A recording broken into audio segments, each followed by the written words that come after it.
کہ اس سے پہلے جب آپ نتائج تسلیم کرنے سے انکار کریں تو ساتھ ہی تحریک کا اعلان کر دیں کہ نئے انتخابات کروائے جائیں۔ میں نے مثال بھی دی تھی، آج میں تفصیل کے ساتھ بتا دیتا ہوں۔ اس وقت میں نے صرف اشارہ دیا تھا کہ 1977 میں جو انتخابات ہوئے، ذوالفقار علی بھٹو وزیر اعظم تھے، انہوں نے انتخابات کروائے، انتخاب ہونے سے پہلے ہی اپنے بالمقابل جان محمد عباسی کو اغوا کروا دیا، وہ کاغذات نامزدگی ہی جمع نہ کروا سکا، جس کی ضرورت کوئی نہیں تھی۔ اس طرح چاروں وزراء اعلیٰ نے بھی ایسے کیا، وفاقی وزیروں نے بھی کیا۔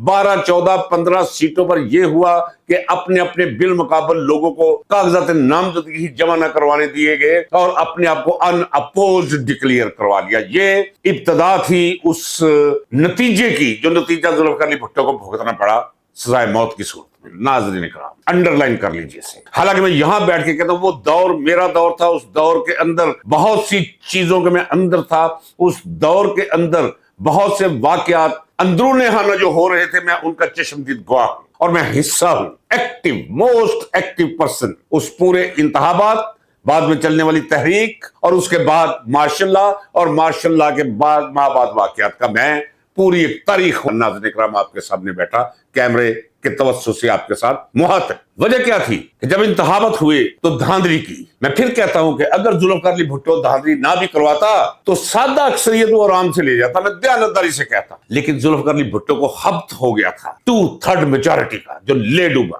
یہ خواہش لے ڈوبی، صرف ذوالفقار علی بھٹو کو نہیں، اس پاکستان کو لے ڈوبی یہ خواہش۔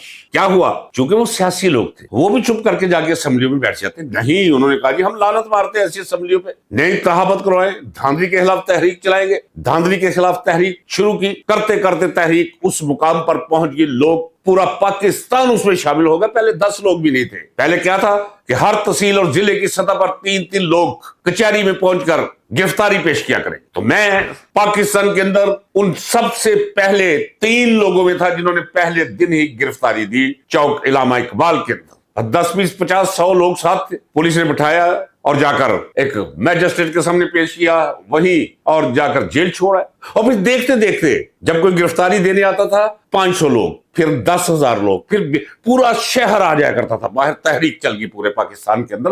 تحریکیں اس طرح چلا کرتی ہیں، تحریکیں اس طرح ہرگز نہیں چلا کرتی کہ ڈی چوک پہ سارا پاکستان اکٹھا ہو جائے۔ اسی طرح ہے کہ جیسے شکاری بٹیروں کا شکار کرنے کے لیے آئے، بجائے سے کہ بٹیرے بھاگ جائیں، پھیل جائیں جنگل میں، جھاڑیوں میں، تاکہ شکاری بھی پھیل جائے، تھک جائیں، پسینے نکلے ان کے، تو یہ ہے کہ سارے بٹیر اکٹھے ہو کے ڈی چوک کے اندر پاکستان سے اکٹھے ہو جاؤ۔ آس پاس ریاست ہے، اس کا جو جی چاہے آپ کے ساتھ کر لے۔ تو میں نے کہا ہے کہ احتجاج کا یہ کلچر، تحریک چلانے کا یہ نسخہ، یہ ISI کا ایجاد کرتا ہے۔ کبھی جماعت اسلامی کو کہا کہ آپ آ جاؤ جی ڈی چوک پہ، بیٹھ جاؤ کہ اسلام آباد کا گھیراؤ کر لو اسمبلی کا، پھر عمران خان کو کہا کہ گھیراؤ کر لو، پھر طاہر القادری کو کہا کہ گھیراؤ کر لو، پھر مولوی فضل الرحمان کو کہا کہ گھیراؤ کر لو، نواز شریف کو کہا کہ گھیراؤ کر لو۔ تو یہ تحریک چلانے کا یہ طریقہ ایجاد کیا ہے ISI نے، اس پر عمل کر کے دیکھ لیا PTI نے کیا انجام نکلا۔ تو میں اس وقت بھی کہتا تھا، مسلسل کہتا چلا رہا ہوں، اللہ کے بندو ایسے تحریکیں نہیں چلتی۔ چونکہ اس وقت نواب رسول اللہ تھا، مفتی محمود تھے، شیرباز مزاری تھے، ولی خان تھے، جیل میں ان سے رابطہ تھا، شاہ بن نورانی تھے، پروفیسر غفور تھے، میاں طفیل تھے۔ تو جب رزلٹ آئے تو ان سب نے بیٹھ کر فیصلہ کیا بھی چلو تحریک چلاؤ، چونکہ ان میں تجربہ کار کوئی نہیں تھا۔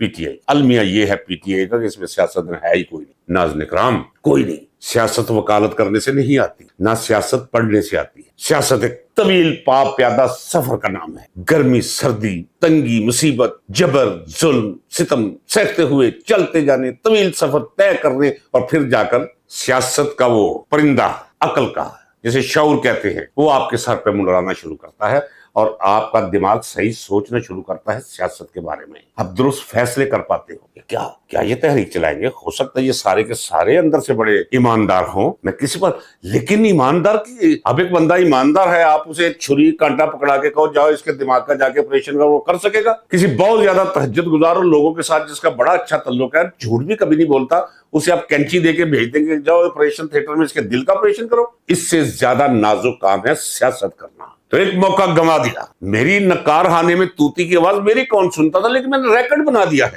جب بھی تحقیق ہوگی تو میں نے جو کچھ کہا ہے وہ ریکارڈ کا حصہ رہے گا۔ اب بھی وقت ہے، حالانکہ اسمبلیوں سے استعفے دینے کوئی اچھی بات نہیں، لیکن استثنائی صورت ہوتی ہے جب وہی جو بات اچھی نہیں وہی ضروری ہو جاتی۔ آپ کو مثال دیں گے لوگ، یہ جاہل لوگ، یہ بے ایمان لوگ، یہ 85 میں پیپلز پارٹی نے بائیکٹ کیا تھا, بالکل غلط کیا تھا, نہیں کرنا چاہیے تھا, اسے بیڑا غرق ہو کر رہ گیا سیاست کا. بلدیاتی سطح کے لوگ آج سیاستدان بنے آپ کو نظر آ رہے ہیں, سیاستدان پس منظر میں چلے گئے. اسے ذرا الگ کر کے رکھ لیجئے. ایسی صورتحال میں فوری طور پہ استعفے دے دینے چاہیے, اور وہ سارے لوگ فارم 45 کے ذریعے جو جیتے ہوئے ہیں وہ سارے اکٹھے کرو اور اجلاس بلاؤ. ادھر یہ اجلاس بلائے قومی اسمبلی کا, ادھر یہ اصل اور نقل اور اصل, یہ دیکھیں کیا بنتا ہے.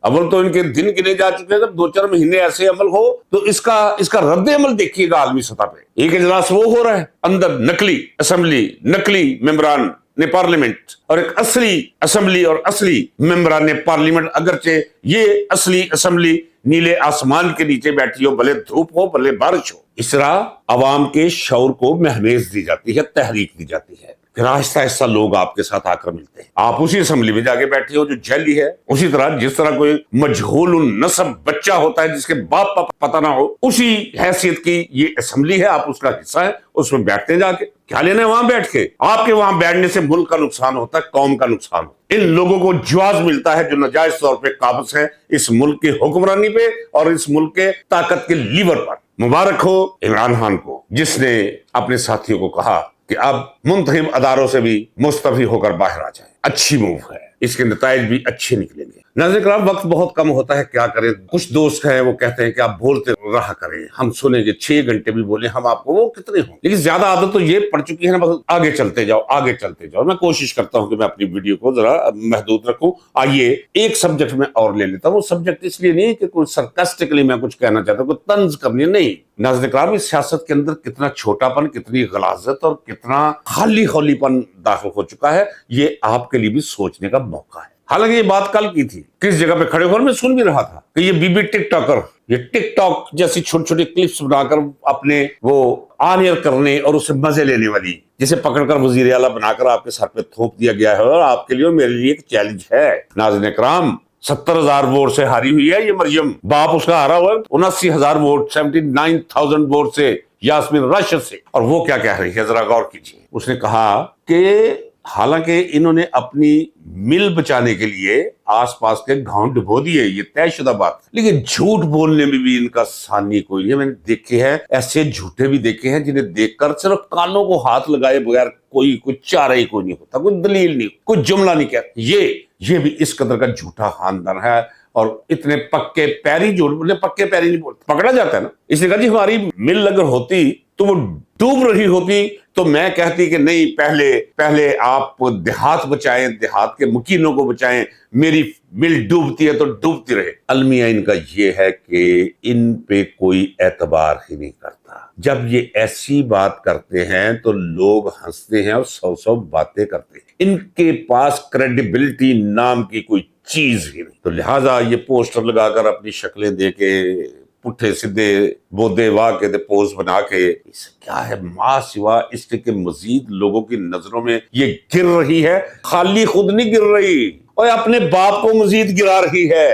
یہ وہی بی بی ہے جسے پوچھا گیا کہ جی آپ کی فلاں, اس نے کہا جی میری بیرون ملک کہاں جائیداد ہے, میری تو پاکستان میں 2% کی جائیداد ہے. پھر میں ایون فیلڈ پاناما کے اندر تین کمپنیز, 6 تہوں کے نیچے جو نام نکلا وہ مریم نواز کا نکلا, جو اس کی بینیفیشری. پاکستان کے اندر جائیدادیں, یہ لندن کے اندر جائیدادیں, وہ سب کچھ نکل آیا. اور اسے تو چھوڑے, یہ اس باپ کی بیٹی ہے جسے پوچھا گیا بھی یہ تو اربوں خربوں روپے, اربوں نہیں خربوں روپے, یہ جائیدادیں کہاں سے لی ہیں. عدالت نے پوچھا بھی کہ وہ منی ٹریل دے, پیسے کیسے باہر لے گیا ہے, کہاں سے تیرے پاس آئے, کیا اس کا تو نے انکم ٹیکس دیا, شو کیے, پیسے کہاں سے آئے. تو ایک پیڑی جی شکل والے قطری کو لو خط لوہا کے دے دیتا, جناب قطری دا ہاتھ ہے, قطری لکھا کہ نواز شریف ولد فلانا شریف میرا دوست ہے, میرا بھائی ہے, اسے میں اپنی طرف سے 14,000 کروڑ روپیہ پاکستانی جو بنتا ہے وہ میں نے دیا ہے, حیراتن کوئی بات ہے, یا آریتن یا گفٹ کے طور پہ وہ قطری کہا. یہ ہے وہ خاندان, کوئی کریڈیبلٹی نہیں ہے اس کی. تو مریم نواز کا یہ کہنا کہ اگر میری مل